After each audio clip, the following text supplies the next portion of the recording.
Have you ever been alone in your school after everyone left? The hallways echo differently. The lights flicker like they're breathing, and sometimes, if you listen closely, you can hear footsteps that aren't yours. This isn't just a story, it's a collection of real school horror tales that students swear actually happened.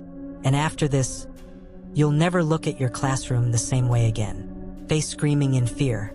It was almost 7:30 p.m. when Aisha, a top student at Maplewood High, decided to stay back to finish her chemistry project. The corridors were silent, too silent. She could hear the hum of the old ceiling fan and the distant dripping of a leaky tap in the lab. Her teacher, Mr. Ralph, had already left.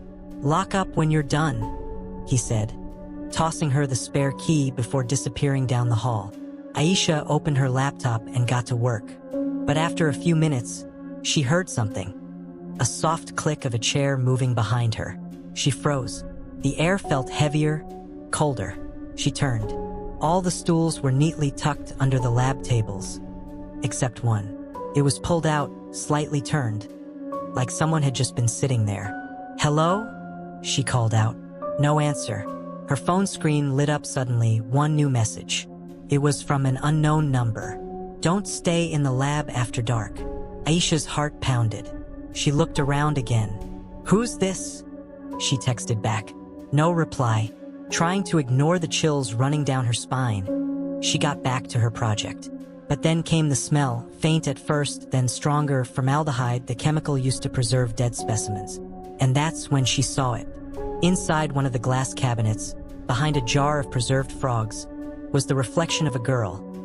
Pale skin, long black hair covering half her face, wearing an old-school uniform that didn't match their current design. Aisha turned around instantly, but the space behind her was empty. The reflection, however, remained.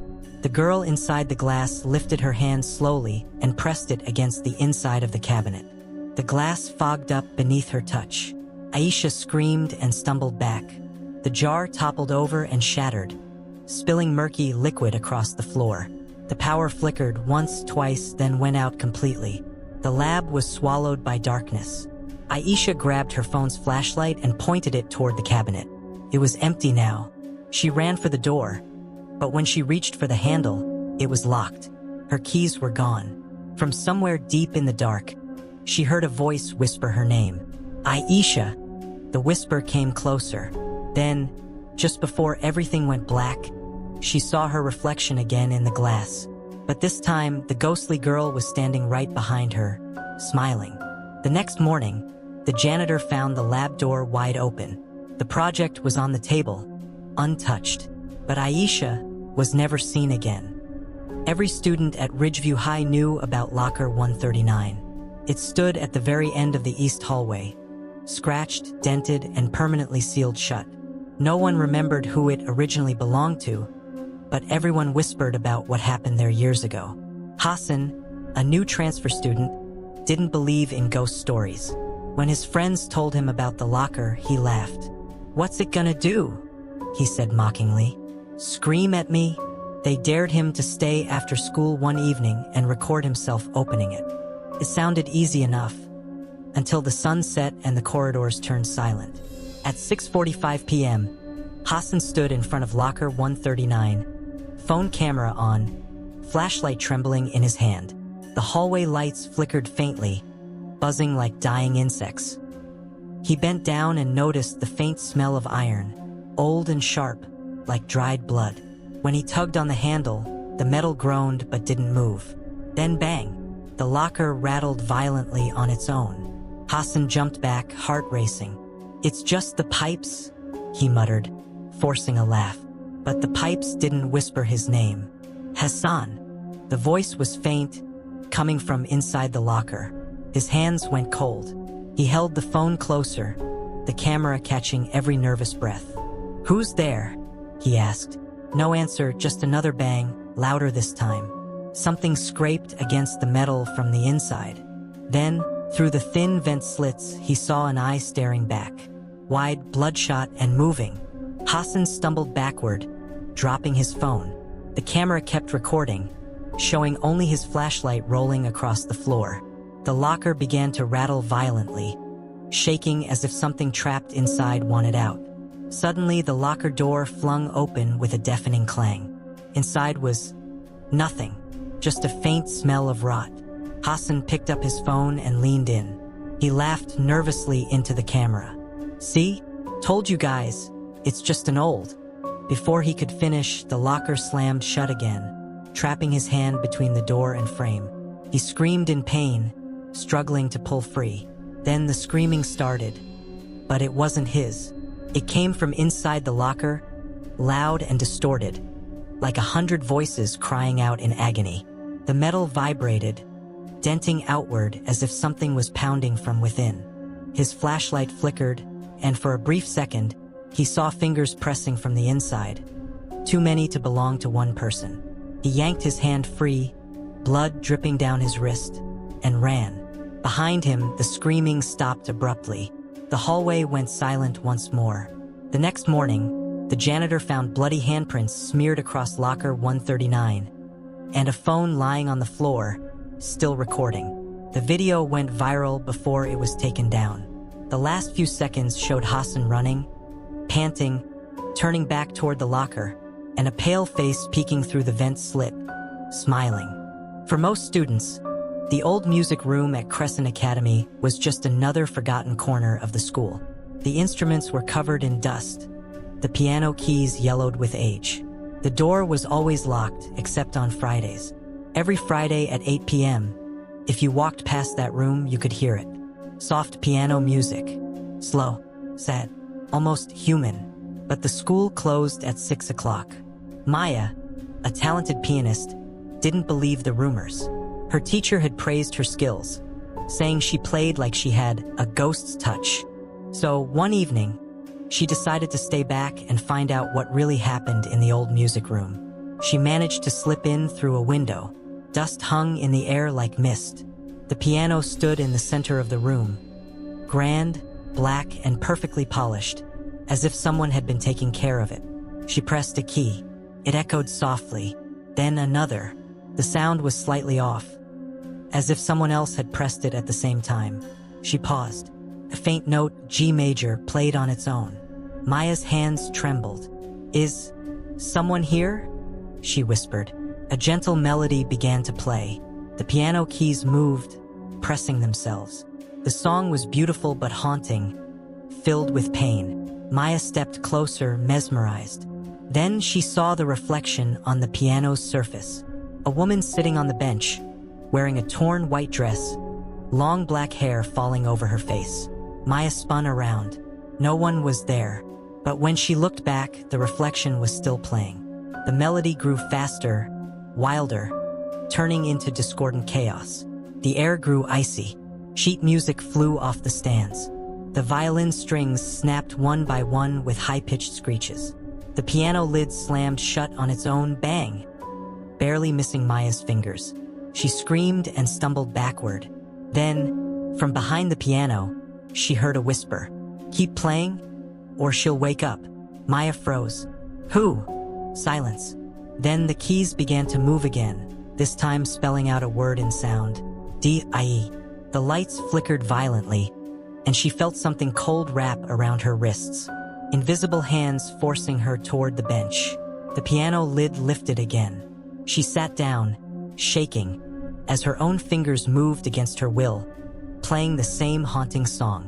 Tears streamed down her face as she tried to stop, but the music wouldn't let her. The melody grew faster, faster, until the final note struck, and everything went dark. The next morning, the janitor found the room silent. The piano was closed, but Maya's school bag still sat beside the bench. When the principal lifted the piano lid, a single red note was smeared across the keys, and carved into the wood, barely visible, were the words, "Keep playing." The girls' restroom on the 3rd floor of St. Helena's High had been closed for years. Rumor said a student once went in during detention and never came out. They said if you turned off the lights, looked in the mirror, and whispered, "I can see you," 3 times, the reflection would move on its own. Most students laughed about it, except Sarah. One afternoon, she lost her bracelet, her late mother's gift, somewhere near the old restroom. Everyone else had already gone home. The corridors were dim, and her footsteps echoed eerily as she walked toward the forbidden door. The closed sign hung loosely, creaking with every gust of wind. She pushed the door open. It groaned like something alive. Inside, the air was damp and cold. The mirrors were cracked, streaked with old stains. The smell of mildew mixed with something metallic, blood, faint but real. Her bracelet glimmered faintly on the floor near the last sink. She hurried forward, grabbed it, then looked up. Her reflection smiled back at her. But Sarah wasn't smiling. Her stomach dropped. She blinked hard, thinking she imagined it. But the reflection didn't move like she did. When Sarah stepped back, it leaned closer. Her phone flashlight flickered. The reflection lifted a hand, but Sarah hadn't moved. Then came a faint whisper from behind the glass. "You found it for me." Sarah gasped and dropped her phone. The screen lit the mirror's base, revealing something smeared in red letters across the bottom. "Help me." Heart pounding, she turned to run, but the door had vanished. Just a blank, tiled wall. She screamed and pounded on it. "Let me out." The lights flickered. Her reflection began to distort, its eyes turning hollow, its skin pale and stretched. The mouth opened unnaturally wide, revealing rows of teeth that didn't belong to a human. Then the reflection stepped out. Its hand pressed through the mirror's surface like liquid glass, dripping black water onto the floor. It reached for Sarah, its smile widening, and whispered again, "Now you're mine." Sarah stumbled back, slipping on the wet tiles. The last thing she saw before everything went dark was her own reflection dragging her inside the mirror. The next morning, the janitor found the restroom spotless. No dirt, no blood, no trace of anyone being there. Only one thing was different. The reflection in the mirror wasn't alone anymore. Two girls stood side by side, and when the janitor turned to leave, both of them waved. Every school has that one classroom no one wants to enter. At Oak Ridge Secondary, that was room 27, the old history room at the far end of the top floor. It hadn't been used in years, not since Mr. Kamal, the beloved history teacher, died there during class. A heart attack, they said, but students whispered something darker, that he didn't just die, he never left. During exam season, when the school was open late, students swore they saw lights flickering in room 27. Some even claimed to hear chalk scratching across the blackboard, though no one was inside. Ali, a skeptical student journalist, decided to prove it was just superstition. Armed with his camera and flashlight, he sneaked up to the top floor one Friday night. The hallway was cold, the air thick with dust. Every step echoed too loud. When he reached room 27, he saw something strange. The light inside was already on. He peeked through the small window in the door. There, standing by the blackboard, was a man in a brown suit, his back turned, writing something slowly with chalk. Ali froze. The staff had gone home hours ago. He pushed the door open gently. "Sir?" he called out. The figure didn't move. Chalk kept scratching. "Sir, Ali stepped closer. The man's clothes looked old, faded, and covered in dust. "Mr. Kamal?" he whispered. The writing on the board came into focus. "Class is not dismissed." The figure stopped writing, then turned around. Ali's blood ran cold. The man's eyes were completely black.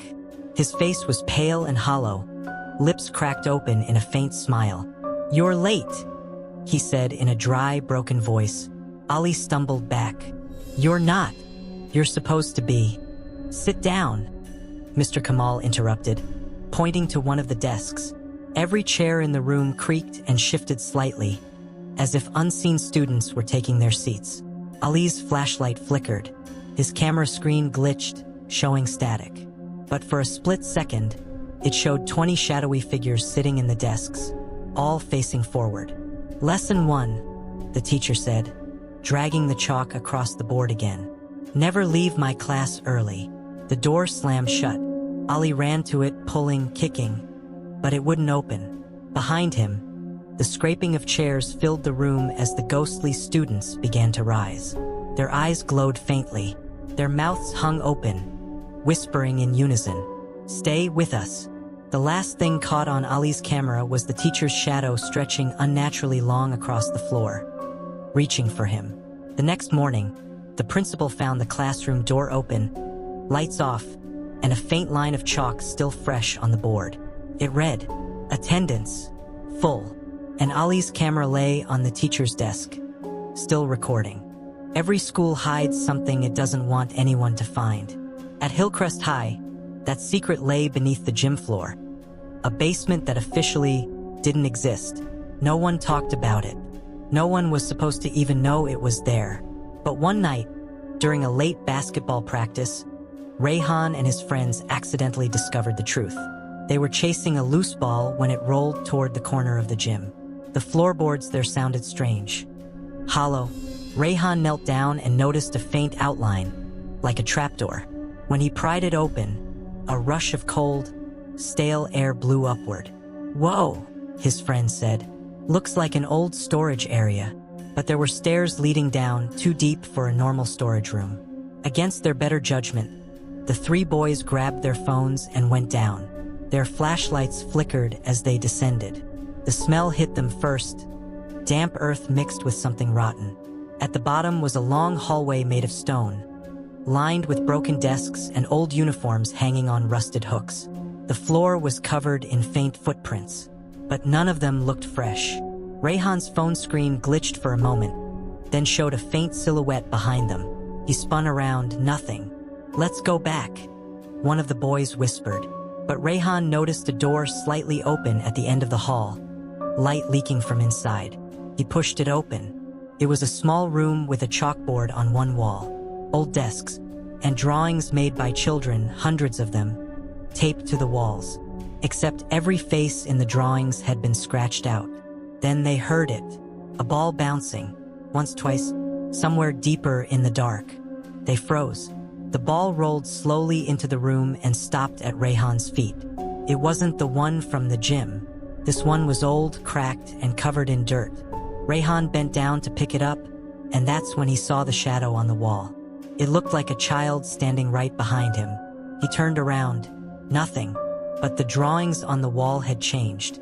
The faceless children now had eyes, black and hollow, staring right at them. Then the lights went out. Screams echoed through the basement. The sound of running feet. The door slammed shut, trapping them inside. One by one, the boys' phone lights blinked out, leaving only darkness. And in that darkness, a whisper filled the air. "You found where we were buried." The next morning, the gym was normal. No trapdoor, no hole in the floor. But the janitor swore he heard the sound of a basketball bouncing somewhere underneath. And sometimes, late at night, students still hear voices rising from beneath the gym, counting softly, like children playing a game that never ends. 1, 2, 3. Then silence.